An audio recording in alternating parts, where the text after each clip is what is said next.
Now let's look at consumption of fossil fuel. Fossil fuels supply 80% of world's commercial energy, and the rest of them is renewable energy. If we look at the graph across the world, the light gray is coal, light green is natural gas, and the orange is oil. So most of the regions of the world still use fossil fuel as their main energy source. And blue is hydro, and deep green is other alternatives.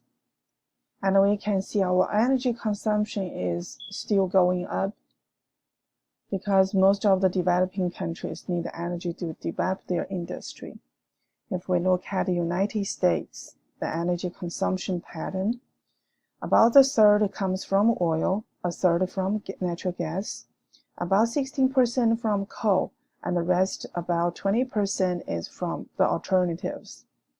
Nuclear power is not renewable, and renewable energy takes about 10%, and nuclear power about 10%. So this is the overview, and I want you to pay attention here for the oil, petroleum products. About 70% is spent on transportation. Now we visit Jevons paradox again, which means a technology or something is made more efficiently to use, the consumption will go up.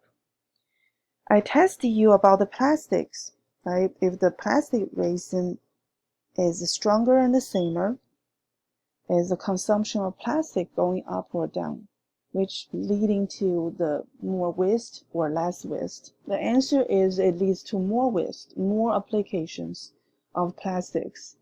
If you watch the 1-minute video I posted on D2L about the traffic jam, now I want you to understand, if we're doing road constructions in Houston all the time, if we expand the traffic lanes on highway, do you think that will solve the problem of traffic jam? The answer is no. Maybe the first few years the problem got relieved, but after we pass that stage, the problem is going to get worse because more people is going to travel on those lanes, right? So if you still have questions, please email me. This is my test point. I'm going to test again. Government has a powerful role on the energy market. England will ban the use of wood and push for the coal use because it's cheaper and it's more efficient. But don't forget the London fog. So many people were killed because of the air pollutants released from the coal use. And tax structures are very powerful too, government use. Government can also create public goods, which means nobody else build those infrastructures, but the governments will build them, such as highways, and highways facilitate the consumption of fossil fuels. Now I want you to take a look at this graph. This is very interesting. Look at those European countries, okay? Their gasoline price is comparable to United States and Canada and Japan. However, they exert a lot of taxes on their petroleum. Here it's a gasoline price. That's how they control the driving, okay? Because of the expensive price of gasoline, people would adopt more energy efficient vehicles. That's the first thing happen. The second, they accrue the tax money to develop the renewable energy. That's another advantage. It's not like United States, the tax money is not that much because of the highways were heavily used. Government used more of the tax money to repair the roads. So this is, you can see United States how little tax is on the gasoline. That's why people drive here crazy. Is clean coal clean? No. those expensive power plants only make the combustion even more efficient, but the air pollutants are the same. So the coal is as dirty as ever. And the mining has many disadvantages, and the mountaintop removal is really bad for the local environment's ecosystems because it takes another thousands of years to generate mountaintop. You can reclaim it, okay, but the ecosystem is not as the same as before. And the mining also caused the land subsidence. Burning oil produces 4 out of the 6 EPA criteria air pollutants: carbon monoxide, sulfur dioxide, nitrogen oxide, and the PMs. And the mercury also. But mercury is not one of the EPA criteria pollutants, but mercury is really bad.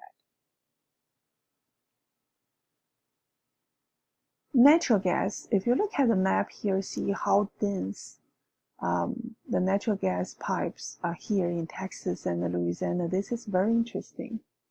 See, we have most of the natural gas here. So in Texas, 50% of the energy market is dominated by natural gas. And it's cleanest of the fossil fuel. And the main application is to generate electricity. It's cheaper also. So what are we going to do with the fossil fuels? They are non-renewable. They are not going to last forever.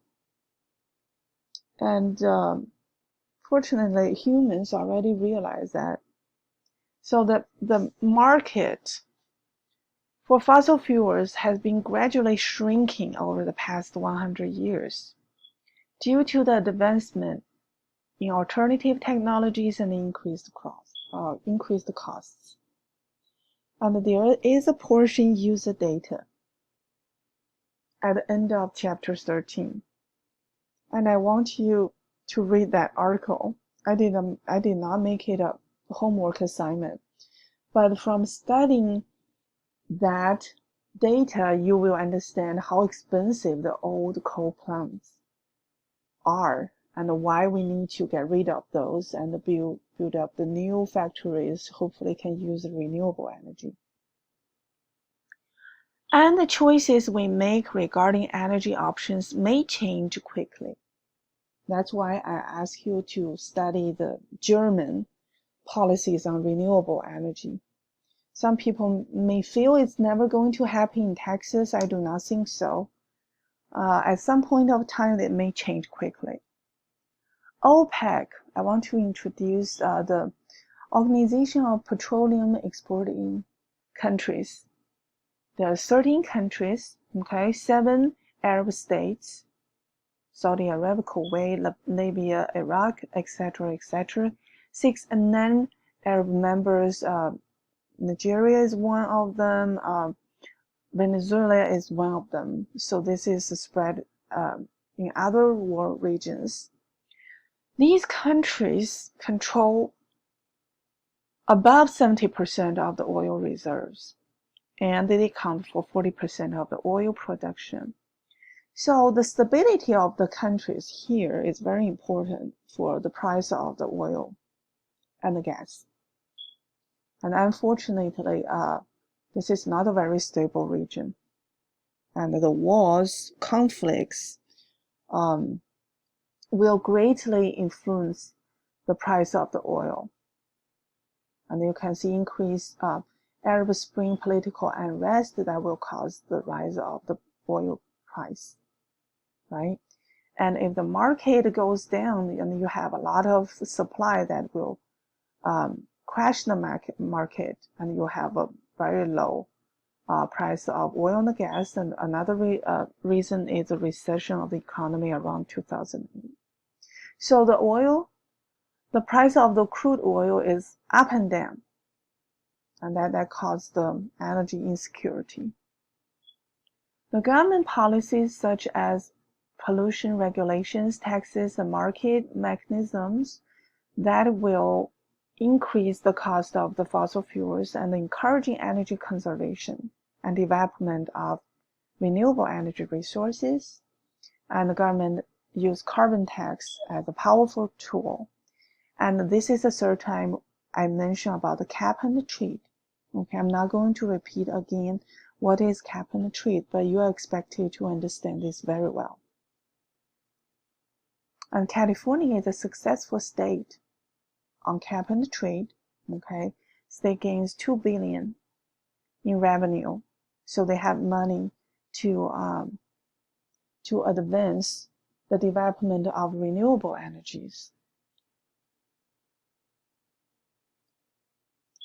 And there's any work for you to do to see the novel technology, how we restore carbon dioxide deep under the ground. So what we can do, choose smart transportation, okay, improve your cars, and opt for the products and the services that use less fossil fuels. Be informed about policies and vote for the political leaders. Has smart ideas about developing renewable energy. That is very important. So this concludes the lecture of my